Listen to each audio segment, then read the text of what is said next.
Saludos amigos, bienvenidos a otra entrega de Perfiles con Lorena Erasme. Qué placer estar con ustedes en este día, señores. Un día previo a las elecciones presidenciales y congresuales de nuestro país. Vayan a votar mañana, vayan a votar, vayan de manera organizada, tranquila, porque mañana debe ganar la democracia de nuestro país en escoger las próximas autoridades que van a gobernar y llevar a cabo, como dicen, el régimen de nuestro país. Pues les cuento que hablando de elecciones presidenciales y congresuales, hoy está con nosotros pues un amigo, un profesional en todo el sentido de la palabra, locutor, periodista, estratega de comunicación política, en fin, además de docente. Él es Livio Encarnación y con él pues voy a hablar interesantes temas sobre cómo ha sido el proceso de esta campaña electoral.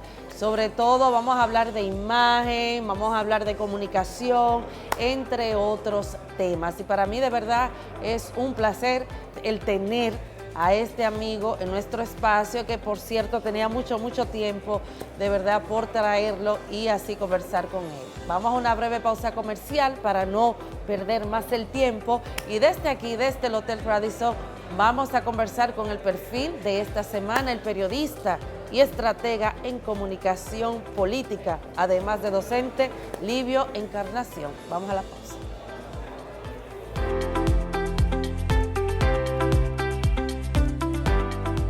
Gracias por seguir en sintonía en Perfiles con Lorena Erasme. Y el perfil de esta semana es un amigo que admiro, un gran profesional, locutor, estratega político, asesor, periodista, y yo sé que muchos de ustedes anteriormente lo observaban dando noticias. Él es Livio Encarnación y por fin lo tengo en Perfiles. Gracias por estar aquí con nosotros. Lorena, es un placer estar aquí, yo estoy muy encantado. Cuando dijiste amigo, sí, yo honro esa palabra, porque la verdad es que hemos tenido muchos años. Sí. ¿Cuántos años conociéndonos? No, esté tranquilo, Livio, se comienzan a sacar cuenta. Pero sí, fuiste mi maestro también en la Católica. Tuve el privilegio de compartir aulas contigo. Sí, muy fuerte como maestro, pero uno aprende. Uno aprende, de verdad, Livio, para mí es un placer, sobre todo porque tú has tenido una trayectoria en los medios de comunicación, aunque ya no estás en los medios, siempre te observamos como locutor de noticias cada día en Telemicro, en la parte ya estelar, aunque ya tú no estás, pero sigues vinculado en los medios de comunicación. Así estratega estratega político, asesor también. Háblanos un poquito con relación a esta nueva experiencia y etapa de Livio Encarnación. Bueno, primero quiero felicitarte, Lorena, porque todo lo que he visto de ti en los últimos años me hace pensar y sentir que la comunicación en República Dominicana tiene cimientos sólidos en la posibilidad de que gente como tú, tan profesional, tan comprometida, estén haciendo lo que están haciendo. Así que te auguro mis mejores deseos. Gracias. Y me da mucha satisfacción saber que alguna vez compartimos un aula y que ahora estás materializando tu conocimiento y tu experiencia para contribuir a la sociedad. Lo aprendido de ti. Bueno, la vida te dio todo muchas cosas. Lorena, pienso que la vida se vive en ciclos. Yo creo que cuando uno no está claro sobre eso, se puede quedar atrapado en un ciclo de su vida y de pronto perderse de otras oportunidades. Yo creo que viví esta etapa de la vida de comunicador, esencialmente en el mundo del periodismo. Fueron, por así decirlo, 12 años intensos. Yo pasé de ser reportero a ser presentador de noticias en el Canal 5, como tú bien señalas, una empresa a la que agradezco mucho y que siempre estaré en deuda. Y decidí hacer un giro hacia el mundo de la comunicación, dentro de la comunicación, pero en la parte formativa. Y fue cuando creamos nuestro espacio llamado Enfoque, que es nuestra escuela de oratoria y nuestra consultora de comunicación. Y lo que hemos estado haciendo en este tiempo es básicamente eso, es digamos que aportando al ejercicio de la comunicación interpersonal y al ejercicio de la comunicación corporativa y de gobierno. Yo me especialicé en comunicación política y lo que he tratado de hacer en los últimos años es, digamos que acompañar a gobiernos y a instituciones para que comuniquen eficientemente con los ciudadanos. Una tarea difícil, porque en la relación gobierno-sociedad hay cada vez más fisuras. Es como si con los años los ciudadanos han perdido la fe o la confianza en la cosa pública y cuando reciben información de las instituciones públicas o de los gobiernos, la reciben con escepticismo, justamente porque no todas las administraciones de gobierno han sido transparentes, no todas han sido honestas y se ha ido quebrando la confianza de los ciudadanos. Entonces el ejercicio de comunicar desde las instituciones públicas es cada vez más difícil. No, y también es muy bueno, o sea, que debería de existir esa comunicación entre Estado, instituciones del Estado y la ciudadanía, porque así la ciudadanía sabe, o sea, el rol de esa institución, la naturaleza, si está cumpliendo o no, y realmente se da esa dinámica. Por ejemplo, actualmente, ¿cómo, por ejemplo, lo clasificas? Es difícil, pero hemos mejorado, o sea, tú ves ya una población que demanda más, está más atenta a lo que realmente las instituciones, sobre todo nuestros representantes, están haciendo en las mismas. Sí, yo creo que ahora el advenimiento de las redes sociales, de la vida digital, del mundo digital, ha obligado a los gobiernos en todo el mundo a, digamos que, adaptar sus formas de comunicación a la realidad del mundo actual. No era antes una necesidad de la posición de un community manager dentro de una estructura gubernamental, ni de una institución privada. Ahora es indispensable. Es indispensable que haya una red de chicos que hagan un trabajo para redes sociales, para los perfiles de la institución, porque de pronto el ciudadano tiene una forma distinta de participar. Claro. Antes la participación política o social se daba en manifestaciones públicas, aún sigue siendo, pero era mucho más, digamos que, exclusivo y vehemente que los ciudadanos se reunieran en una plaza pública o en el puente de X ciudad y protestaran. Ahora la protesta es digital. Redes sociales, totalmente. Si tú llevas este análisis al ejercicio de la justicia y la influencia de lo mediático y la presión social, pues te encontrarás con casos en los que probablemente el juez haya dictaminado en función de la presión social que generó un determinado caso. Claro, la indignación, la posición de la población, la reacción. Por ejemplo, la medida de coerción consistente en prisión preventiva es una de las medidas de coerción, una de ellas. Me parece que hay 7, yo no soy abogado, pero me parece que son 7. Y es una de ellas, y es la que más recurren los jueces, y es porque hay la presión social y la creencia de que cuando no mandan preso al que está siendo señalado, entonces el juez está vendido. Entonces esa presión social hace que el sistema de justicia accione de una manera determinada. Entonces lo mismo pasa con las instituciones públicas que están fuera del campo de la justicia. Creo que ahora el ciudadano está mirando con mucha frecuencia lo que ocurre y pues esa mirada del ciudadano hace que las instituciones modelen un comportamiento. Exacto, y sobre todo también que reaccionen y sepan tal vez como un termómetro qué está pasando, qué hace, exacto. Si está la información, cómo llega. Y ahora es mucho más frágil la capa porque está en juego algo llamado reputación. Es decir, la reputación y la imagen del gobierno se juega constantemente toda vez que un funcionario público habla o declara, se encuentra con la prensa, tanto él como la institución que representa, como el propio gobierno, como marca general, están expuestos a la posibilidad de que esa declaración, si no es la correcta, si se saca de contexto, puede generar una crisis. Entonces, eso no era un fenómeno que preocupaba antes a los gobiernos y a las instituciones públicas. Claro. Ahora, una declaración, incluso sin ninguna mala intención, puede generar una corriente de opinión fuertísima. Exactamente. Y derribar la percepción favorable de un gobierno, de una administración pública. Por el tema mismo de las redes sociales, o sea, la democracia en sí se refleja en las redes sociales. Tú sabes, Livio, que mañana ya son las elecciones presidenciales, las más esperadas, señores, y las congresuales. Y hemos visto que una campaña fuerte, altas y bajas, tal vez hemos visto también, por ejemplo, campañas positivas, campañas negativas. Y me gustaría saber cuál es tu opinión ya como estratega, ya especialista en lo que es la parte de comunicación política. ¿Cómo tú ves que ha sido todo este proceso que ya mañana culmina? Bueno, la verdad es que estas elecciones se están desarrollando en el contexto de un sistema político que atraviesa por una serie de crisis. Vemos un partido de la Liberación Dominicana en crisis, un partido emergente como la Fuerza del Pueblo, vemos un partido reformista con una posición muy disminuida, un PRD casi inexistente y otras fuerzas políticas emergentes mostrando un poco más de fuerza en este escenario electoral. Vemos a un PRM como organización política, por así decirlo, joven, nuevo, con muchos bríos y con un renovado discurso en el ejercicio de la política dominicana, y creo que estas elecciones son un reflejo de esa diversidad de nuestro sistema político actual. Creo que hay una especie de cansancio en relación a las figuras tradicionales de la política.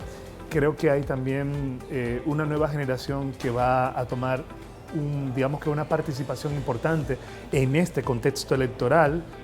Gente que no vivió el gobierno de Leonel Fernández, que no tiene memoria de su gobierno, va a votar en estas elecciones. Estos jóvenes tienen una construcción de la imagen de Leonel Fernández y menciona a Leonel Fernández como una figura importante porque fue 3 veces presidente. Claro que ¿no? sí, un estadista. Irán a las urnas estos jóvenes, pero no recordarán nada porque eran bastante chicos cuando Leonel era presidente, por lo cual a esa organización política le ha costado, digamos que capitalizar los aciertos del gobierno de Leonel Fernández y corren en desventaja frente a eso.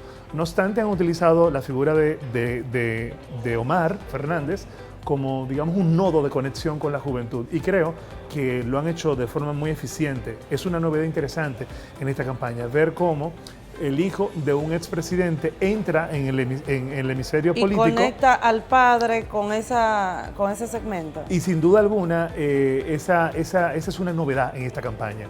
También hemos visto una novedad interesante, y es que yo creo que el PRM como partido ha logrado una cohesión importante que no era la mística del pasado PRD, que en escenarios electorales siempre había muchas confrontaciones. Ahora luce muy disciplinado, muy estructurado. Muy unido, sobre todo, muy unido. Y con una dirección muy clara de propósitos. Que no lo vimos así en el 2019 ni 2020. Correcto, correcto. Entonces, creo que todo eso juega en favor de que en estas elecciones haya una marcada tendencia hacia la figura del presidente Luis Abinader como favorito para ser reelecto en la posición. Yo creo que la novedad de los debates creó un clima favorable que creo que se va a quedar. Gracias a Dios, ojalá siga. Se va a quedar. Yo creo que es muy sano para nuestra democracia que sigamos debatiendo, pero hay algo que a mí me preocupa. ¿Sabes qué? ¿Qué me preocupa? Me preocupa que todavía seguimos discutiendo sobre temas que hablan mucho de la deuda social y la deuda política que tienen nuestros pasados gobiernos con el país. O sea, yo estoy clarísimo que es un país en vía de desarrollo, tenemos muchos problemas que resolver, pero a mí me encantaría que llegáramos a ese escenario en donde pudiéramos comenzar a hablar de temas de futuro. Temas de futuro. Que podamos... La educación, por ejemplo, ¿hacia dónde va? ¿Qué podemos cambiar? Por ejemplo, tenemos el tema STEM. Correcto. Y tú has escuchado incluso esas propuestas. Sí. Por parte de algunos candidatos. No, y esta misma administración de gobierno ha estado, digamos que, empujando procesos para colocarse de frente a estos retos. Pero es tanta la acumulación de deuda social que hay que seguir atendiendo estos problemas perentorios. Siempre los fundamentales, siempre lo mismo. Pero yo creo que el gran reto del presidente Abinader será lograr seguir atendiendo estos problemas y seguir prospectando hacia el futuro. Es como que, ok, ¿cómo va a seguir creciendo el turismo en los próximos 10 años? Nos vamos a anticipar. ¿Qué clase de ciudadanos tenemos que formar para la industria hotelera? Vamos a irlo formando desde ahora. ¿Puede ser República Dominicana un pequeño Silicon Valley en el Caribe por su ubicación geográfica? Vamos a seguir formando a los muchachitos para que tengan competencia tecnológica. Es como que ese ejercicio de pensar la nación, pero en acuerdo con todas las fuerzas políticas del país, y prospectar, que digamos, ok, la inteligencia artificial es un tema realidad en el mundo. ¿Qué estamos haciendo como país frente a ese tema? Estamos preparando, capacitando a los maestros, qué tipo de escuelas tenemos, o sea, cambiar un poco esa realidad ya a lo que ya nos está demandando el mundo. Entonces, yo creo que ese será un gran reto para el presidente. ¿Cómo seguir llevando la agenda de enfrentar los problemas puntuales actuales y abrir camino a conversaciones de futuro que nos coloquen, digamos que un paso más adelante del que estamos? Bueno, Olivia, vamos a una primera pausa comercial porque todavía quedan muchas inquietudes, sobre todo el tema de los debates, que quiero hacerte algunas preguntitas con relación a cómo se manejaron algunos candidatos. Así es que vamos a la pausa, retornamos en breve.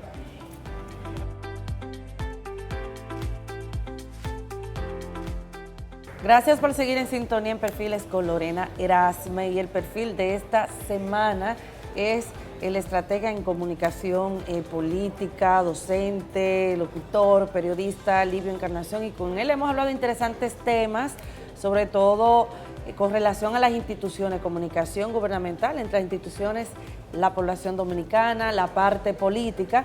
Y yo dejé, Livio, una preguntita en el aire en el bloque anterior, como dice la canción, y es con relación al tema de los debates, que bien tú hablabas de este tema.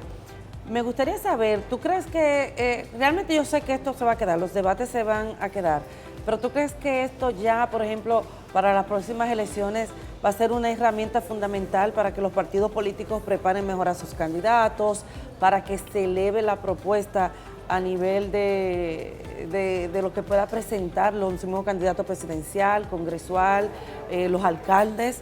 ¿Tú crees que ya esto va a cambiar de manera que ya el clientelismo quede un poquito ya apartado de lo que siempre vemos en la política dominicana? Me gustaría creer que sí, pero con toda honestidad creo que tenemos que todavía transitar un camino más largo, porque lo que tenemos que transformar es la cultura política.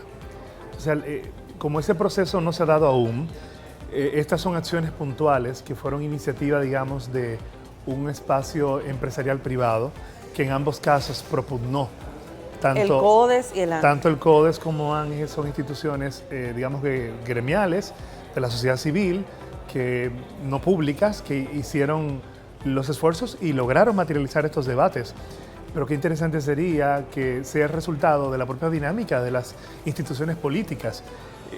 Con las crisis que hemos estado observando de las instituciones tradicionales en todo el mundo, los partidos políticos no están exentos. Entonces, los partidos políticos deben gradualmente seguir retomando su vocación de formación política interna para generar, digamos, activos que puedan luego ser exponentes de una ideología política más integral, más, digamos, representativa de la realidad social del país, y que, bueno, que aborde compromisos con valores de la sociedad. Y esa es una prerrogativa de los partidos políticos. O sea, corresponde a los partidos políticos este esfuerzo por formar a sus activos que luego se traducirán en candidatos. ¿Tú crees que eso, por ejemplo, debería de exigir más los partidos políticos? Por ejemplo, preparar a sus candidatos. Desde antes luego. De llevarlo, porque ahora, por ejemplo, cualquier persona que quiera ser miembro de un partido va, Desde lo luego. juramentan y punto. Mira, no importa dónde tú vienes, tus recursos, o sea, no se busca más allá de quién es esa persona que quiere integrarse. Desde luego, hay un cansancio en las estructuras políticas tradicionales, yo creo que a consecuencia de los liderazgos que tienen. Entonces, esas estructuras tradicionales no están innovando en la manera de atraer nueva militancia ni de formarle.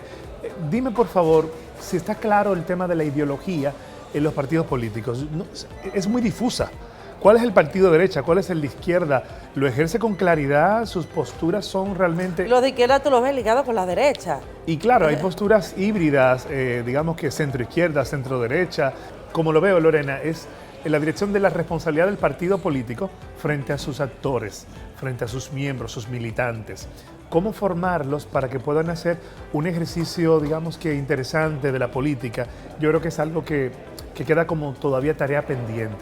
En el PRM, en estas elecciones, previo a estas elecciones, yo vi un par de acciones que me llamaron mucho la atención.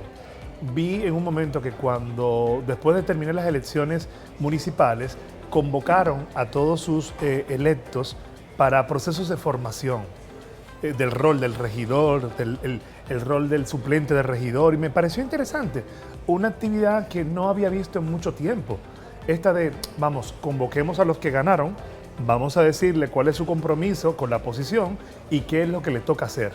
Y eso me pareció interesante. Así que yo quisiera creer que sí, que los debates se van a quedar como instrumento, pero creo que hará falta impulsar procesos de transformación cultural que permitan ver el ejercicio de la política desde otra perspectiva. Sobre todo educar a la población, claro, para que pueda entender. Claro. O sea, que no es que nada más vean un debate, sino que no, espérate, esto me va a permitir a mí como una herramienta para yo saber por quién voy a votar y por quién no. Y creo que incluso hasta la Junta Central Electoral podría jugar un rol muy importante con la escuela de formación que tiene dentro de su estructura, que puede, digamos, que ser una creadora de la política que detone un despertar en la vida de los partidos políticos. O sea, no puede ser que los partidos políticos se conviertan en una maquinaria electoral que solamente funcione con eficacia previo a las elecciones. No puede ser, tiene que ser, digamos que un espacio institucional con vida permanente a lo largo de los 4 años previos a las elecciones. Exacto. Y que no solamente se active cuando vengan las elecciones en un país, ¿no? O sea, es una utopía probablemente, pero yo creo que sería muy favorable para nuestro país. ¿Tú crees que el PRM como partido, tú crees que se podría decir, le comió los caramelitos a los partidos de la oposición, PLD, Fuerza del Pueblo, PRD, Partido Reformista, en el sentido de que ellos sí supieron hacer políticas, sí ellos llegaron al objetivo, y las demás fuerzas opositoras se quedaron atrás en la forma de hacer política? O sea, son nuevos tiempos, ya la política cambió, ya no es la misma forma tradicional de hacer política. ¿Tú crees que en este caso eso lo entendió el PRM? Yo creo que supieron capitalizar muy bien un contexto, había un contexto creado y pues el PRM como partido político que llevó un candidato a las elecciones de ese año capitalizó eso. Y evidentemente frente al escenario que se encontraba, el partido, digamos, que gobernaba para entonces, que era el PLD, pues tenía, además de un muy mal candidato o muy débil candidato, había un contexto que generaba condiciones favorables para un cambio. Y ese cambio se dio. Entonces, luego de instalarse el nuevo gobierno encabezado por el presidente Luis Abinader, pues lo que ha ocurrido es que constantemente han estado jugando con el tablero político. Y han dado, me parece a mí, que demostraciones de capacidad de gerencia política. ¿Tú crees, Livio, que un punto a favor del PRM es que ellos, a mi entender, ellos apartaron la imagen del presidente Luis Abinader, le sacaron provecho a la imagen del presidente Luis Abinader y lo desconectaron totalmente del gobierno? O sea, de cómo el Estado ha manejado el tema de las instituciones, de lo que han hecho, o sea, lo apartaron totalmente. No sé si me doy a entender. Yo creo que te refieres a cómo se ha ido manejando la figura del presidente. Exacto, totalmente independiente. Dentro de su propio gobierno. Exacto. Yo creo que han sido muy sabios en la manera en que han cuidado la figura del presidente. Evidentemente, el presidente Luis Abinader es un empresario joven que viene de una familia de tradición política y con una muy bonita familia primaria, ¿no? Y esa historia la han contado muy bien. Entonces, esa historia contada con la presencia de su esposa, primera dama, de sus hijas. Storytelling, como dice. Yo creo que, evidentemente, les ha quedado también a consecuencia de que es auténtica. Si fuera una postura, digamos que forzada. Tradicional como las demás. Bueno, no dicen lo que son forzadas las demás, sino que las demás tenían como un patrón. Sí. Porque hasta la forma de vestir de Raquel es totalmente diferente. Claro, entonces se nota y el ciudadano nota cuando hay una pose política para agradar o crear posibilidades de percepción favorable, o cuando es sencillamente orgánico y natural. Y yo creo que un activo favorable para la imagen del presidente es esa naturalidad con la que proyecta esa dinámica familiar. Creo que ha gustado mucho y por eso creo que durante la gestión de gobierno se le ha dado mucho espacio a eso. Momentos como que ese beso entre ellos dos en un momento determinado, un acercamiento con una de las hijas, y creo que se ha manejado muy bien. Entonces yo creo que sí, que la frescura de la figura del presidente ha sido manejada con cuidado dentro del contexto de la institucionalidad del gobierno. Sí.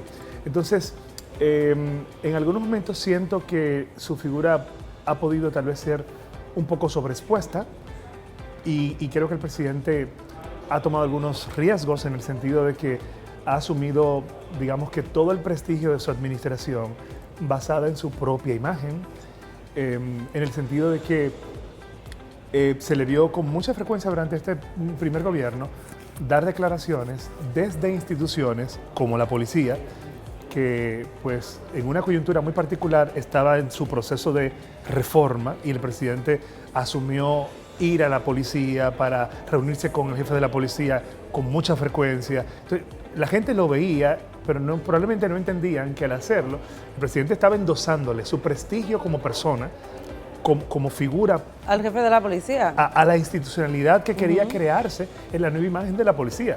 Es como que, bueno, yo he transmitido honestidad, transparencia, y porque soy honesto y transparente, y bueno, como la policía tiene una imagen comprometida, yo voy hasta allí para decirle, bueno, aquí no se va a hacer nada mal hecho, porque yo estoy aquí, soy garante de que esto se haga bien. Decía que es un riesgo porque si falla la institución en algún momento, la figura del presidente está también endosada a la imagen de la propia institución. Entonces, él tendría que tener mucha confianza en sí mismo y en su capacidad gerencial para poder hacer esto que ha estado haciendo. Y lo hizo durante toda su gestión de gobierno. Y eso me parece una jugada arriesgada, pero basada en la autoconfianza de que yo sé que no se me saldrá de control esto, y si se sale de control, tomaré medidas. Entonces me parece una postura política, digamos que poco común, arriesgada, y que me parece que sale del propio presidente. Yo estoy seguro que la mayoría de sus asesores le habrá dicho en algún momento al presidente, mantenga equidistancia de algunos temas y de algunas instituciones, para que si algo ocurre allí... Usted no se ve involucrado totalmente. Y me parecería, me imagino que por ser el presidente como es y la actitud que tiene frente a su administración de gobierno, que habrá dicho, yo voy a estar ahí porque yo voy a ser un garante de que esto funcione bien. Y eso me parece admirable. Livio, antes de irnos a la pausa, tú sabes que la imagen es muy importante en lo que es la parte política, de estar bien puesto, que la formalidad, que estar, como dice, intacto. Pero he visto que la forma incluso ya hasta de vestir ha cambiado mucho. Por ejemplo, ahora vemos figuras, por ejemplo, en jean, en camisa blanca, en tenis. Antes siempre tú veías, aunque salían a las calles, lo veíamos trajeado, aunque sea con una camisa, jean y zapatos. Y yo creo como que ese estilo lo marcó, con todo el respeto, David Collado cuando era alcalde. Y me gustaría saber, o sea, eso también va de la mano, la forma incluso hasta de vestir. Sí.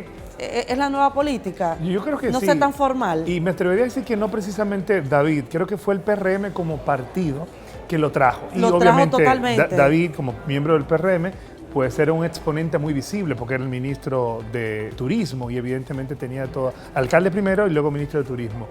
Pero me parece que es un estilo más asociado a la marca PRM que a una persona en particular. Yo creo que juega a favor porque refresca la vieja política, el discurso frente a la nueva política, ¿no? Y en comunicación política, esta creación de imágenes de frescura, yo creo que generan, digamos, contextos de acercamiento. No es lo mismo que yo llegue pues con saco, corbata a una reunión a que llegue con una chacabana en tenis y con el mismo presidente, tú no lo ves con esa formalidad de corbata, lo ves con una... Bueno, así como tú ni estás. siquiera fue el debate con corbata. Sí. Es decir, y además estamos en un país tropical. Yo creo que juega a favor que podamos darle una mirada al proceso de la puesta en escena en el mundo político. Creo que Ciudadanos anda buscando a políticos menos acartonados, más sencillos, más cercanos. Menos pose. Más cercano. Menos pose. Y que la gente pueda tocarlos, sentirlos más próximos. Que no sea como un muñeco, como que sea, y si lo topo se puede caer. Que yo creo que eso le cuesta un poco a la tradicional política, ¿no? En este caso PLD, Fuerza del Pueblo, creo que sí, que les cuesta mucho desdoblarse. Recordemos que hubo un momento en donde el mismo Omar hacía esfuerzos por hacer que su papá vistiese de determinada manera y le regalé esto a papi para que... Y el presidente las lució en algún momento, pero se veía... Bueno, o forzado. Forzado. Era un contexto complicado para él, me parece. Bueno, Livio, vamos a otra breve pausa comercial y cuando retornemos hay algunas preguntas y vamos a hablar un poco de ti. Voy a aprovechar este escenario, vamos a hablar de ti. Así que vamos a la pausa.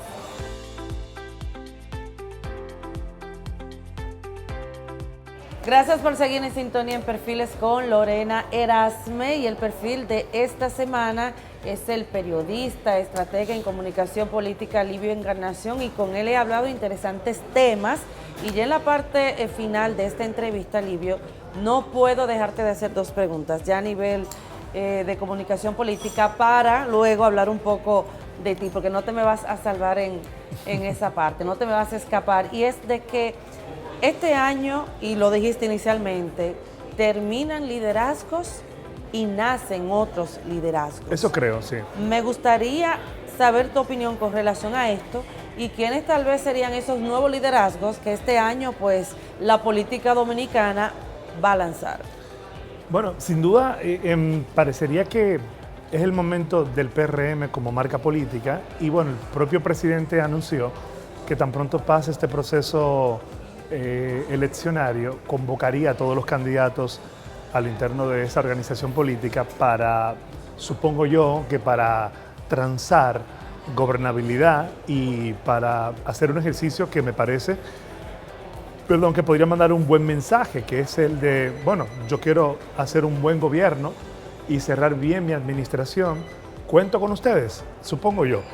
Entonces, yo creo que en el PRM ahora mismo hay muchas cabezas visibles, sin duda alguna hay un David Collado, hay una Carolina Mejía, hay otros liderazgos que están un poco más en la sombra porque son grandes articuladores, Wellington Arnott, Yayo, creo que tienen una capacidad extraordinaria para articular abajo, en la base, y creo que eso en algún momento lo van a exponer hacia afuera y creo que puede ser interesante. Siguen habiendo figuras tradicionales aspirando al interno de ese partido, como Guido Gómez Mazara, Alburquerque, entre otras figuras que están ahí. Y creo que del lado del PLD hay figuras como Ariel Jiménez. Juan Ariel es una estrella. Que me parece alguien con un discurso muy fresco, un joven muy talentoso, muy disciplinado, con una formación muy sólida. No he tenido el placer de conocerle, pero he visto mucho la manera en que se maneja y me parece que es un activo político muy interesante. Ojalá que dentro del PLD la crisis que vive esa organización política no disminuya su luz y él sepa cómo articular un discurso público que le dé, digamos, que un espacio en el nuevo debate político. En la Fuerza del Pueblo, sin duda alguna, Omar creo que seguirá liderando el ejercicio de la vocería de ese partido político. Su papá pienso que seguirá haciéndolo, pero creo que ese liderazgo ya se agota este año. Se ve un poco agotado, ya se ve que sí. Rezagado. El presidente Fernández contó y su contribución y nadie puede, sería mezquino el que diga que no es un conocedor de la dinámica política del país. Habrá quien simpatice y quien no simpatice por él, pero visto en frío, sin duda alguna es una figura con la que hay que hablar en términos de la historia política reciente del país. Yo creo que, sin embargo, su liderazgo va un poco en una etapa como de, digamos, de transición y creo que pasará lo mismo con otras figuras como Miguel Vargas. Bueno, yo incluso entrevisté a Joel, que es el candidato vicepresidencial, un joven excelente que ojalá lo tomen en cuenta más adelante para liderar el PRD. Sí, habrá que ver qué pasa con Abel, si logra aprovechar el contexto, porque ya una vez fuera de la alcaldía de Santiago, esa tribuna ya no le ofrece el exposure que tenía cuando era alcalde, ya no es alcalde y evidentemente ahora no será electo presidente. Habrá que ver cómo se queda reconfigurado ese ejercicio de preeminencia pública. Danilo Medina, agotado sin duda alguna en su imagen, muy deteriorado en la percepción y la valoración pública fuera del PLD. Puede que al interno del PLD todavía goce de la simpatía de los militantes, pero hacia afuera su figura ha sido muy, muy cuestionada y muy afectada y creo que eso le va a pasar factura. El candidato del PLD en su momento, cariñosamente conocido como el Penco, sin duda alguna. Gonzalo Castillo. Sale absolutamente fuera de la consideración política, atraviesa un proceso de justicia que todavía no cierra, no concluye, así que se reconfigura de una manera interesante. Creo que incluso Margarita Cedeño de Fernández, tristemente, después de haber tenido un sitial muy apreciado en la vida pública, en las últimas decisiones políticas que tomó, sale del escenario creo que no todas fueron acertadas y creo que le va a pasar factura en el mediano plazo y habrá que ver cómo ahora se reinventa y puede, digamos, que ocupar un nuevo sitial en la vida política. Por ahora mismo, creo que internamente ella debería, es una invitación que hago con mucho cariño porque me unen lazos de afectos hacia ella, le vendría bien una reconfiguración de su accionar político para, digamos, que refrescar a su vez el discurso con el que se va a presentar nuevamente en un nuevo momento. Creo que tienen todavía capital político que podría optimizar. De otra manera. De otra manera. Raquel Peña. Sin duda alguna, tiene un liderazgo extraordinario. La señora vicepresidenta de la República tiene capacidad de articulación. Hay que reconocer su papel durante la crisis del COVID. ha sabido jugar un rol, digamos que de prudencia en la condición de vicepresidenta. Su figura, digamos que se ha cuidado muy bien y creo que es un activo dentro del PRM que en algún momento puede ser, digamos que explotado de forma inteligente. Viene de Santiago, la clase económicamente más pujante del país viene del Cibao y ella goza de una muy buena relación con ese sector y creo que le puede jugar a favor en un momento determinado. Puede ser perfectamente una pieza decisiva en algún momento de la reconfiguración política del país. Jóvenes y mujeres en la política dominicana. Hemos visto cada vez más la participación de jóvenes, mujeres jóvenes, que me siento orgullosa porque la mujer se va abriendo espacio en la política dominicana, ya es vista de manera diferente y me gustaría saber tu opinión con relación a esto. Me gusta lo que veo, creo que todavía nos falta por recorrer un camino. Sí. Me encantaría ver más participación, no solamente de la mujer, de los jóvenes en general, y creo que, de nuevo, la ola del PRM como organización política ha atraído la participación de muchos jóvenes nuevos y también la figura de Omar Fernández ha atraído la participación de jóvenes, no precisamente para cargos electivos, pero sí en la simpatía partidaria. Entonces creo que si ambas organizaciones políticas logran crear espacios de participación, habrá más jóvenes integrándose en la política. Si los partidos políticos, como decía hace un momento, se fortalecen y crean dinámicas nuevas para promover ideología política, formación política, creo que puede haber un involucramiento mayor de la gente joven en la vida de los partidos políticos. Y es necesario, Lorena, porque este es un país predominantemente joven. Claro. Más de la mitad de la población tiene menos de 35 años de edad. Entonces, haríamos, digamos que un ejercicio muy excluyente si seguimos haciendo política sin colocar a la juventud como el centro de la acción política, porque son ellos los que al final podrían estar definiendo los procesos electorales. De hecho, yo creo que en estas elecciones, que están a la vuelta de la esquina, que en un par de horas veremos la oportunidad de ir a votar, pueden ser marcadas importantemente por el voto joven. Sí. Sí, porque hay una franja de votantes jóvenes en este proceso electoral que pueden marcar la diferencia. Y la verdad hay que admitirla. No todos los candidatos que terciaron en este proceso electoral supieron conversar con la juventud. De hecho, hubo algunos que se vieron muy forzados comunicando con la juventud. Me reservo, para que después no digan que me reservo el nombre en mi caso. Eso fue obligado, que hasta tuvo que bailar dembow en este sentido, pero ya se lo dejo a la imaginación del público. No sé a quién te refieres exactamente. No, pero yo te digo después. Livio, ya hablando un poquito de ti, bueno, inicialmente me decías de que estás ahora mismo como docente, tienes a enfoque, la parte de comunicación política, estás enfocado en esta parte, entre otras cosas. No te hemos visto ya por un largo tiempo en los medios de comunicación, solamente dando entrevistas. Pero en tu caso, ¿qué haces? En tu tiempo libre si tienes. O sea, ¿qué haces? ¿Qué le gusta hacer Livio Encarnación? ¿Dónde se desconecta Livio? Háblame un poquito de ti. Mira, tú siempre eres muy bajo perfil, como misterioso. Yo soy una persona bajo perfil. Yo creo que soy hasta cierto punto conservador y creo que mi formación me lleva a ser así. Yo aprecio mucho los espacios de intimidad, aprecio mucho la simplicidad, aprecio mucho, digamos, los espacios calmados. No soy muy estridente, nunca lo he sido. No soy muy nocturno, nunca lo he sido. O sea, que tú no te das tu bailadita, tu dembow y me gusta dar mi bailadita, lo hago con muy poca frecuencia, creo que debería hacerlo con más frecuencia. Me gusta mucho el merengue. He intentado varias veces aprender a bailar salsa, no he logrado aprender a bailar salsa, es una tarea pendiente. Me gusta mucho montar bici, monto bici cada vez que puedo y paso mucho tiempo de calidad con mi hijo. Tengo un pequeño de 11 años. Está grande ya, ¿eh? Señor Gael es, digamos que ahora, un cable a tierra que me mantiene, digamos que aterrizado.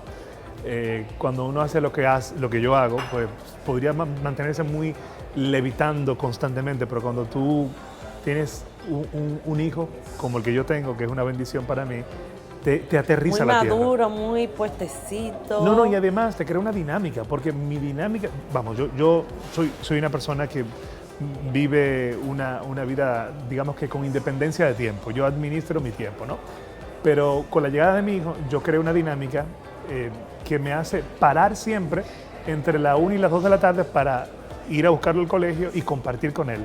Algo que yo disfruto y aprecio enormemente. Entonces, eso cuando le llamo un cable a la tierra me refiero a eso. Es como que, ok, yo estoy en una reunión, pero tengo que ir a la 1:30 saliendo porque voy a buscar a mi hijo al colegio y no lo negocio. Porque no quiero perderme esa oportunidad de verle crecer, convertirse en un adolescente, estar con él en esa etapa. Y para mí ahora, digamos que es una prioridad. Es una prioridad. Entonces me toma mucho tiempo de mi agenda. Yo cedo ese tiempo porque quiero hacerlo, porque quiero estar ahí. Y al mismo tiempo estoy trabajando mucho en todo lo que tiene que ver con, digamos que el fortalecimiento de la estructura empresarial. Tú bien mencionabas, creamos este espacio llamado Enfoque que mencionaba. Ahora está en Santiago también. Estamos en Santiago también. Entonces la agenda se va ahí. Se va entre el rol de papá y el rol de, digamos que, de emprendedor. ¿Cómo cambió la vida de Livio Encarnación, la llegada de Gael? 360 grados. Lo primero que debo admitir... Siempre fuiste muy enfocado, pero la llegada de esta criatura Sí. tan hermosa en tu vida. Yo creo en los planes, yo creo en la idea de planificar lo que tú quieres hacer y anticiparte, pero hay veces que aunque tú tengas planes, el propósito más elevado que tú tiene otros. Entonces tus planes quedan muy reducidos ante el propósito más alto, que si eres creyente puede ser el propósito de Dios. Entonces yo creo que la llegada de mi hijo se impuso sobre mis planes. Yo esperaba ser papá algún día, pero digamos que la providencia se encargó de decirme, no es en tus tiempos, es en el mío. Entonces me convertí en papá teniendo 31 años y creo que es lo mejor que me ha pasado. Qué lindo. Lo mejor que me ha pasado y me siento muy afortunado de convertirme en papá en el momento que lo hice porque, de nuevo, me hizo darle un vuelco a mi dinámica. Yo siempre he tenido una vida en control, digamos que nunca he estado fuera de mi centro, pero la llegada de mi hijo hizo desplazar la atención hacia algo más que mi propia agenda. Y entonces también lo que trae consigo el lidiar en una dinámica de crianza con su madre, negociar, aprender a ceder espacio, a ponernos de acuerdo para poder guiar a una criatura que tenemos en común en una buena dirección. Tú sabes que cuando tú compartes la crianza de un hijo con alguien con quien no convives permanentemente, como es mi caso, porque no convivimos, entran en escenario factores que pueden crear conflictos. Sí. Como que tú tienes valores distintos a los míos, creencias distintas, hábitos distintos. Entonces, yo me siento afortunado de haber podido lograr una dinámica que me ha permitido tener la mejor relación posible con mi hijo y la mejor relación posible con su madre. Qué bueno. Eso es muy importante, sobre todo para él y su crianza. Correcto, de manera que he estado presente en todos los momentos importantes de su crecimiento y bueno, pues ofrecerle, tanto su madre como yo, un clima que le permita desarrollarse emocionalmente, digamos que saludable. ¿La hembrita cuándo viene? La hembrita. Sí, una bebecita.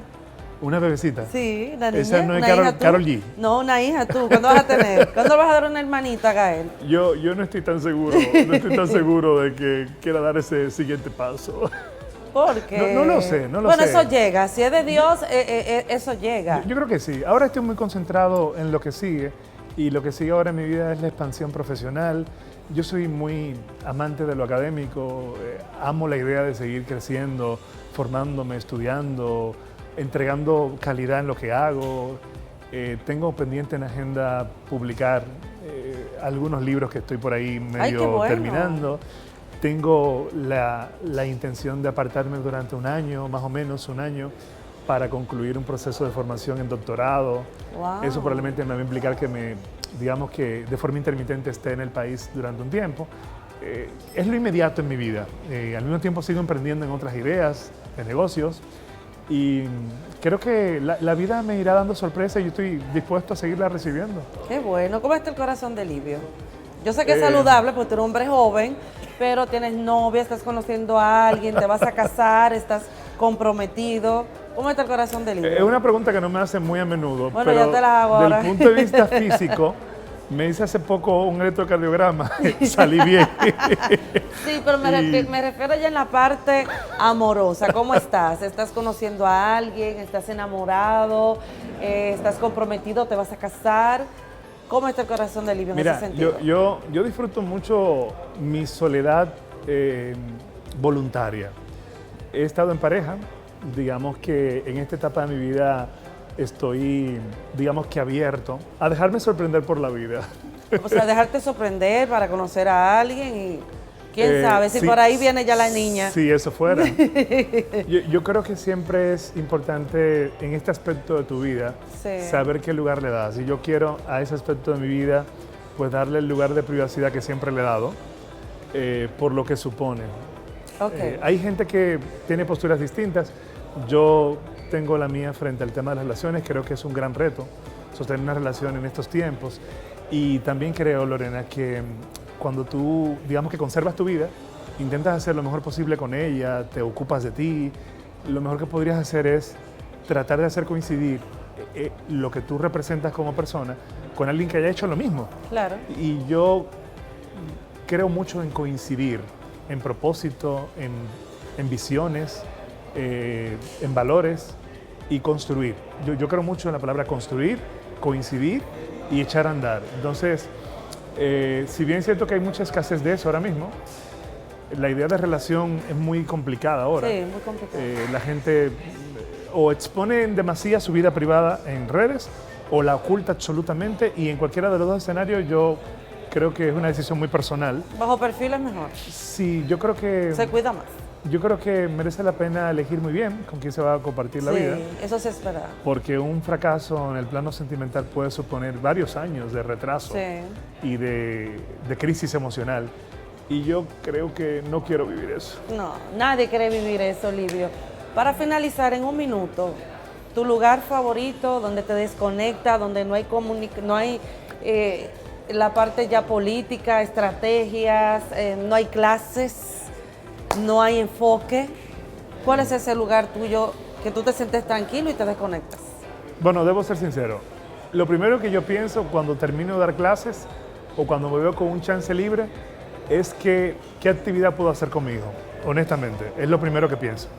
Ya luego, cuando tengo eso cubierto, porque ya compartí con él o durante la semana estuvimos mucho tiempo juntos, siempre tengo ganas de estar un tiempo frente al mar. Me gusta mucho frente al mar. Montar bicicleta es una rutina que hago muy frecuentemente. Me voy a la montaña cada vez que puedo. Me gusta estar, digamos que apartado de la ciudad, del ruido de la ciudad. Siempre ando con un libro conmigo. Me encanta. Un bohemio. Sentirlo. Y en el camino a ese destino siempre me gusta la idea de escuchar algo interesante. Entonces, el lugar menos concurrido, el camino menos transitado, el espacio con menos ruido, siempre será un lugar donde yo me sentiré muy cómodo. Qué bueno. Bueno, Livio, gracias por haber estado con nosotros. De verdad, te deseo todos los éxitos, sobre todo en esta nueva faceta profesional. Me gustaría verte en los medios de comunicación, yo insisto. Tienes que volver a los medios de comunicación. ¿Tú crees que debería volver? Claro que sí. ¿Cómo que yo debería volver, más o menos? No sé, con un programa, entrevistando personalidades, no sé, te veo en esa faceta. Así como este, invítame. Así como perfiles. Hacemos un dúo. Yo feliz. Pero gracias de verdad, Livio. Todo el éxito del mundo te deseo. Igual para ti, Lorena, sigue haciendo lo que estás haciendo. Amén. Y auguro la fortaleza que tú tienes como mujer, que se va a convertir en cada vez mejores proyectos, y creo que en lo adelante te espera muchas cosas buenas. Gracias, lo recibo. Gracias, y a ustedes, vamos a una breve pausa comercial.